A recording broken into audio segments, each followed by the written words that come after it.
को आपको मिल जाएंगे।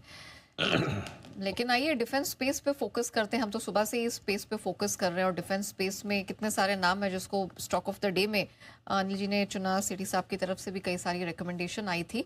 अब जो इससे जुड़ी एक बड़ी खबर है उसको भी जरा समझ लीजिए, कौन कौन से डिफेंस कंपनियां हैं और किस प्रकार का असर पड़ेगा, जरा ये भी जान लेते हैं। अंश के पास पूरी डिटेल्स हैं। अंश बताएं।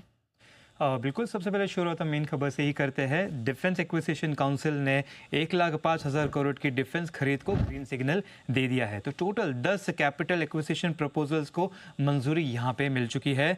सारे खरीद बाय इंडियन IDDM कैटेगरी में है, यानी कि डिजाइन, डेवलपमेंट और मैन्युफैक्चर सब कुछ इंडिया में ही होगा। खरीद में electronic warfare system, armoured recovery vehicles और सरफेस टू एयर मिसाइल्स शामिल है। ये भी जान लेते कि इस फैसले का महत्व क्या है। यहाँ हम देख रहे हैं कि जो भारत में डिफेंस मैन्युफैक्चरिंग है उससे सबसे पहले तो एक बूस्ट मिलेगा। डोमेस्टिक डिफेंस कंपनीज की ऑर्डर बुक और स्ट्रांग होगी, तो इंडस्ट्री में रिसर्च और टेक्नोलॉजी को लेकर भी अच्छा सपोर्ट मिलता हुआ नजर आ सकता है। साथ ही साथ अभी कंपनीज पे भी नजर डाल लेते हैं कि किन कंपनीज को कैसे ऑर्डर मिल सकते हैं। भारत डायनेमिक्स को मिसाइल के नए ऑर्डर्स मिल सकते हैं, तो BEL को इलेक्ट्रॉनिक सिस्टम और मिसाइल से फायदा हो सकता है। इस लेवल के ये वाले क्षेत्र से इनको ऑर्डर मिल सकते हैं। तो BEML की बात करें तो यहाँ पे कंपनी आर्मर्ड रिकवरी व्हीकल्स बनाती है, तो ऑर्डर का फायदा इन्हें मिलता हुआ नजर आ सकता है। मैस्गोडॉक और कोचिन शिपयार्ड को नेवी कॉन्ट्रैक्ट मिलने की संभावना है। राइट, चलिए, तो ये तमाम स्टॉक्स हैं जिनको फायदा होता हुआ दिखाई देगा। आज सुबह स्टॉक ऑफ द डे में भी ये सारे तमाम जो स्टॉक्स हैं रिकमेंडेशन का हिस्सा रहे हैं, चाहे मैस्गोडॉक हो, कोचिन शिपयार्ड हो, साथ ही BDL, BEL, इन सब पे भी रिकमेंडेशन आई।